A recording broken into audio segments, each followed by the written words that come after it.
कब होगा ये? अभी नियर फ्यूचर में। अभी जो मिड टर्म इलेक्शन है अक्टूबर नवंबर में है, अभी जुलाई चल रहा है, 3-4 महीने की बात है, 3-4 महीने आप रुक जाओ, there is a highly possibility कि दोबारा से वॉर शुरू कर देंगे। क्योंकि मिड टर्म में पब्लिक के पास जाके वोट लेना है ना ट्रम्प को, रिपब्लिकन्स को, कि भाई हमने वॉर खत्म कर दी, आपसे हमने वादा किया था, गलती होगी शुरू कर दी, अब खत्म कर दी, एमओयू कर लिया, देखो अब शांति है, ठीक है, अब हमें वोट दे दो।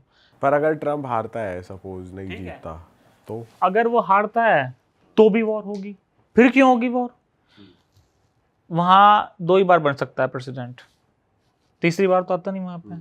मतलब एक बार पहले बन चुका है, अब दूसरी बार इसको पता है, तीसरी बार में लड़ नहीं सकता। यूएस कॉन्स्टिट्यूशन के हिसाब से तीसरी बार आप चुनाव वहां लड़ नहीं सकते, तो उसका तो वैसे ही आखिरी टर्म है। वो कहेगा, अगर वो हार भी गया, रिपब्लिकन हार भी गए, वो कहेंगे ठीक है यार, हार तो गए हैं, क्या हो गया, तो ठीक है, अब वैसे भी हमने आना नहीं है, 2 साल बचे हुए हैं। और पूरी अमेरिका के अंदर भी, पूरी दुनिया के अंदर भी ये एक सेंटीमेंट बन गया है कि यार सरेंडर कर दिया इसने, ट्रम्प ने, मतलब सुपर पावर हार गई, यही बना है ना, ईरान जीत गया। वो जो आप 14 एमओयू पढ़ोगे 14 पॉइंट्स का, कि जी सारे एसेट रिलीज कर देंगे ईरान के, रिकंस्ट्रक्शन के लिए जो फंड है $300 बिलियन, वो भी चलो ठीक है, वो भी कर देंगे। हार्मोस पे जो है क्या नाम है, जो पहले खुला था, अब उसमें यह है कि जी मैनेजमेंट इसका ईरान करेगा, मतलब कंट्रोल में ईरान कराएगा, ठीक है। आसपास जो अभी तक सारे बेसिस बना के बैठा था मिडिल ईस्ट में यूएस, उसमें ये भी ये 14 पॉइंट्स में कि भाई ईरान के जो आसपास है बेसिस भी हटा लेंगे हम, मिलिट्री भी। तो टोटल सरेंडर है ना, ये तो टोटल सरेंडर है। सही बात है। बस सुपर पावर मतलब ईरान जैसे हल्की माड़ी कंट्री से लड़के, मतलब तो टोटल सरेंडर है ना। यूएस के अंदर भी और पूरी दुनिया में ये सेंटीमेंट है कि यार ये तो सुपर पावर हार गई। तो अब उन्होंने भी तो कुछ अपने इस ऑडियंस को और अपने आप को थोड़ा सा कुछ प्रूव करने के लिए उन्होंने भी तो कुछ करना है ना। तो वो अगर जीत गया तो भी शुरू कर देगा, और हार गया तो इसलिए शुरू कर देगा कि यार मेरे तो आखिरी टर्म है, 2 ही साल बचे हैं, ठीक है, मैं अपने आप को अमेरिका के इतिहास में ये लिख के नहीं जाऊंगा कि यार डोनाल्ड ट्रम्प की प्रेसिडेंसी के अंदर जो है ईरान की वॉर हार गया और उसने सरेंडर वाला 14 पॉइंट्स का एमओयू कर लिया। वो डोनाल्ड ट्रम्प बिल्कुल नहीं चाहेगा कि उसको इतिहास के पन्ने में अमेरिका के ये लिखा जाए कि उसने जो है उसकी लीडरशिप में सुपर पावर यूएसए ईरान से हार गया था, इसलिए वो दोबारा से जंग शुरू। तो सर आपके हिसाब से इंडिया के लिए करेक्ट स्ट्रैटेजी क्या होगी? अगर जैसे आपको पता है ये होने वाला है, इंडिया के जो एक्सटर्नल अफेयर्स मिनिस्टर्स हैं सबको पता होगा, जो पॉलिसी मेकर्स हैं, कि यही होने वाला है, तो आपके हिसाब से क्या मूव इंडिया को अपनाना चाहिए यहाँ से? देखिए, इंडिया के सामने बहुत जटिल समस्या है ये 140 करोड़ लोगों के लिए आपको एनर्जी 365 दिन 12 महीने उपलब्ध करवाना इस एनवायरनमेंट में जो कि चल रहा है दुनिया के अंदर, वॉर्स का एनवायरनमेंट, बहुत मुश्किल काम है। उसके लिए यही है कि आप जितनी चाहे जितनी आप कर सकते हैं, एक तो पहला डाइवर्सिफिकेशन करिए, अपनी जो आपके एनर्जी के इंपोर्ट्स हैं, आप अभी ये मान लीजिए रशिया से कर रहे हैं, मिडल ईस्ट से कर रहे हैं, तो आप थोड़ा सा बाकी इधर उधर भी करें, अफ्रीकन कंट्रीज से कुछ करें, कुछ यूएस से करें, ठीक है। अब यूएस से तो करना ही पड़ेगा, जो अभी डिफेंस ये जो समझौता हुआ है, व्यापार समझौता, तो यूएस की तो यही लड़ाई है ना कि आप खरीदो ज़्यादा हमसे, आप कमाते हमसे ज़्यादा हो, ठीक है, कम हो तो आप खरीदो ज़्यादा हमसे, हमारी को भी कमाई करवाओ, ठीक है, यही है ना उसका तो मुकदमा डोनाल्ड ट्रम्प का। तो कुछ अब यूएस से लेंगे हम। अच्छा, लेकिन चक्कर वही है कि भाई जो वाटरवेज हैं, जो मतलब ट्रेड के जो रास्ते हैं वो तो वही है ना, हार्मोज, वही सुएज कैनाल, वही रेड सी, ठीक है, सामान तो इधर से ही आना है।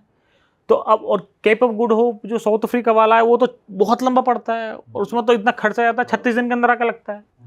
यहाँ से अगर आप सामान मंगाते हो अमेरिका से या यूरोप से या कहीं से, आप बेचते हो अपना सामान, तो ये वाला मिडिल ईस्ट वाला रास्ता है, ये पास पड़ता है, ये यहाँ से 10-12 दिन के अंदर आपका सामान चला जाता है, आ जाता है।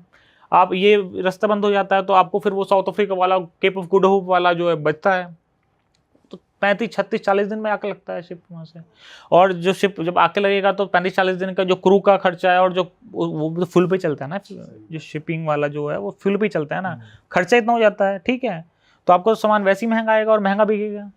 तो आपके कंट्रोल में ये है ही नहीं कि भाई ये वाटरवेज आप कर लो, अब इसमें आप शांति रख सको, यहाँ पे आप इस रीजन में शांति रख सको। वो तो इनका जो गेम चल रहा है यूएस ईरान इजराइल का, ये आप इस पर थोड़ी ना कंट्रोल है आपका, ठीक है। तो आप यही करो फिर, ठीक है भाई, अपना यही एथेनॉल और ये ईवी जितना भी हो सकता है डाइवर्सिफिकेशन यहाँ इंटरनली, और बाहर भी डाइवर्सिफिकेशन, मिडिल ईस्ट और रशिया के अलावा इधर उधर अफ्रीकन कंट्री से, अमेरिका से इधर उधर से तेल लो, ठीक है। कुछ सर सोलर में इंडिया इतना बढ़िया क्यों नहीं करता?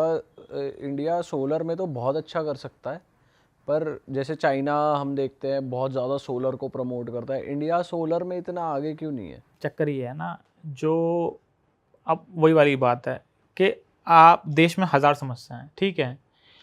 अब सर गवर्नमेंट ने पहले ईवी की पॉलिसी लाई, भाई चलो ठीक है, ये फिजिकल डेफिसिट कम करने के लिए ईवी चलाते हैं। उसके बाद जो है क्या कहते हैं, ये एथेनॉल वाला काम आ गया। अब जो है एथेनॉल करते करते अब गवर्नमेंट कहने लगे कि नहीं भाई सोलर चलो, सोलर चलो, सोलर चलो। लोग कहेंगे यार एक चीज़ खत्म नहीं, दूसरी शुरू कर देते हो तुम, ठीक है। गवर्नमेंट को लोगों का भी तो देखना होता है ना, गवर्नमेंट को सेंटीमेंट, भाई इलेक्शन भी तो जीतने हैं उसने, पब्लिक से वोट भी तो मांगना है ना उसने, प्रोटेस्ट भी तो रोकनी है उसने। लोग सड़क पर आ जाएंगे तो कैसे काम चलेगा? बट सर सबको पता है कि सोलर बहुत ही बड़ा एनर्जी सोर्स है, तो पिछले भी कुछ सालों से कभी प्रमोट किया नहीं गया इस लेवल पे। सोलर एक्चुअली क्या है कि बिजली बनाने, सोलर जो मेनली काम होता है उसका, जो मेनली उसका जो यूसेज है, एप्लीकेशन है उसकी, वो है इलेक्ट्रिसिटी जनरेशन में, बिजली बनाने में। बिजली की ऐसी कोई समस्या हमारे यहाँ है नहीं, बिजली हमारे यहाँ आ रही है, चल रहा है काम, ठीक है। हमारी मेन समस्या है ये हमारी जो ऑटोमोबाइल इंडस्ट्री चलती रहे, व्हीकल्स चलते रहे, व्हीकल्स के लिए तो पेट्रोल चाहिए ना, आपको डीजल चाहिए ना, ये सोलर थोड़ी लगाओगे। वो सोलर एप्लीकेशन वहाँ पे वो ईवी वाली बात आ जाती है फिर, ठीक है।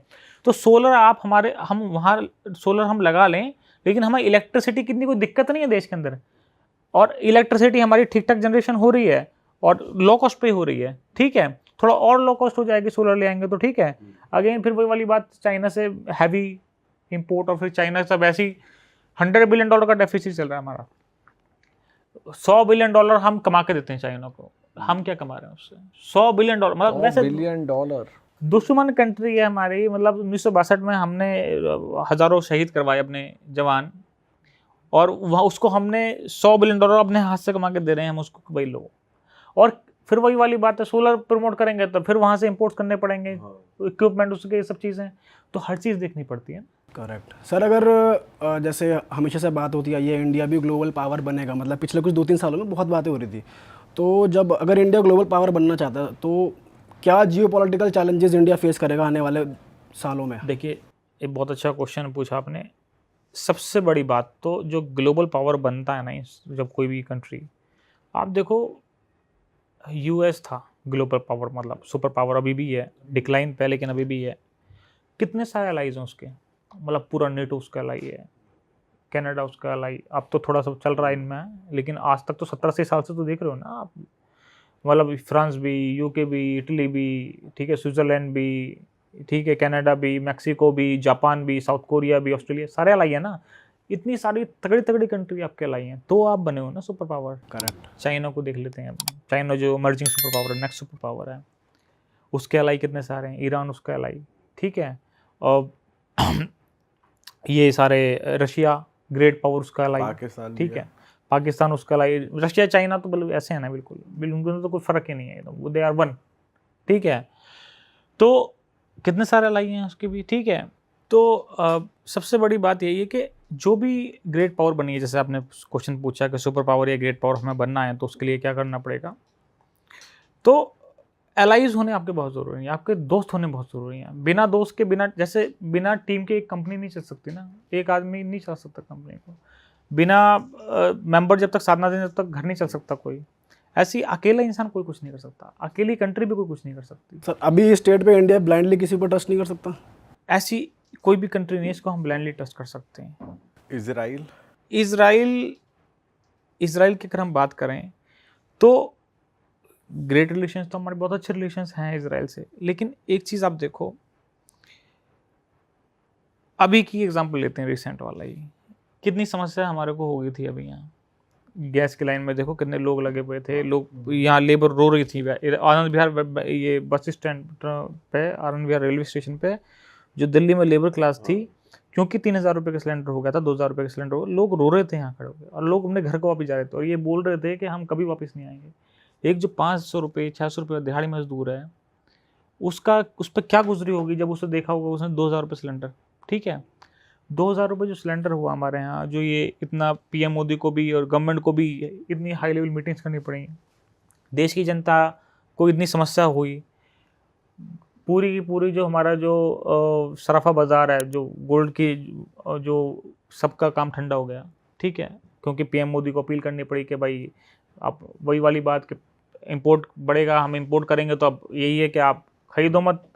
ठीक है, ये जो सारी समस्या अभी हमें हुई 30-40 दिन की वॉर के अंदर, ये समस्या हमारा जो एलआई है इजराइल को दिख तो रही होंगी ना कितनी समस्या हो रही है। अगर वो हमारा सच में वो वाला एलआई है कि आंख बंद करके हम भरोसा कर सकते हैं, तो कुछ तो हमारे लिए वो करता है ना, कम से कम हमारे लिए कम से कम इतना ही करता कि ठीक है वॉर को जो है वो उस तरीके से ना करता कि भाई उसको ये समस्याएं हमको फेस करनी पड़े। ठीक, अरे वाह, आपने ये वीडियो यहाँ तक देख ली भाई, तुमने हमारी मेहनत सफल कर दिया। तुम ही लोग हो असली रियल हिट। और अगर आपको बहुत मजा आ रहा है ऐसी क्लिप्स में, ऐसी वीडियोस में, तो फटाफट जाइए प्लेलिस्ट पे बिंज वॉच कीजिए और सारी वीडियोस देख डालो और मौज काटो। That is it. हम मिलेंगे नए पॉडकास्ट में, नए क्लिप में। Till then bye bye, see you, take care, do subscribe.